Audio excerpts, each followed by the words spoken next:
আসসালামু আলাইকুম। নোয়াখালী সদর পশ্চিম অঞ্চল থেকে আসছে আরাফাত। ওনার বয়স হচ্ছে 3 বছর।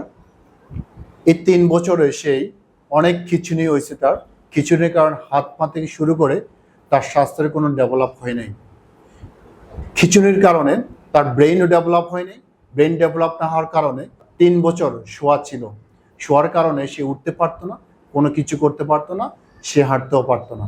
দিনের মধ্যে তার 20 বার মতন খিঁচুনি উঠতো, যে খিঁচুনির কারণে তার ব্রেইন লস হয়ে গেছে। লস হওয়ার কারণে তার ব্রেইন আর কাজ করে নাই। উনি আসছে আমাদের কাছে জীবন আলো হাসপাতালে, ডাক্তার মোহাম্মদ ইমাম হোসেন স্যারের কাছে। কি সমস্যা নিয়ে আসছে, কতটুকু সে এখন ভালো আছে, বিস্তারিত আরাফাতের মার কাছ থেকে আমরা শুনবো। আসসালামু আলাইকুম। এই যে দীর্ঘ 3 বছর যাবত আপনি আরাফাতকে নিয়ে অনেক জায়গায় গিয়েছেন, অনেক ডাক্তার দেখিয়েছেন। ডাক্তার ইমাম হোসেন স্যারের প্রেসক্রিপশন কতদিন ফলো আপ হয়ে আছেন আপনি?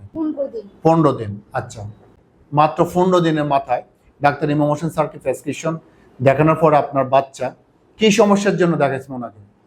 ওনার গাড়ির সমস্যা, ওনার মাজার সমস্যা, বসে না, হাঁটে না, মুখে কথা বলে না। আচ্ছা, খিঁচুনি ছিল। খিঁচানির জন্য আগে হাতেরে খালি খিঁচাইতো, হাতেটারে মানে কিছু ধরতে চাইতো না, কিছু করতে চাইতো না। এখন লাজন কিছু ধরবার লাইছা, অব ধরতে হারে না, মানে সুন্দরী। এখন বর্তমানে কতটুকু ভালো আছে? একটু আমার থেকে মানে কিছু অনার দেখা যাবে। কি ভালো আছে? খিঁচুনি কমছে? খিঁচুনি কমছে, হাত করে মানে কামড়াইতে চাইতো। আচ্ছা, অন হেগিন নাই। আচ্ছা, তো তার মানে তার এখন ব্রেইন ডেভেলপ হচ্ছে। জি, আমরা আরাফাতের জন্য দোয়া করি, আরাফাত যেন আরো দ্রুত তার ব্রেইন ডেভেলপ হয়ে সে যেন হাঁটার জন্য দ্রুত দৌড়তে পারে, সে যেন কোনো কিছু দৌড়তে চায়, কথা বলতে পারে।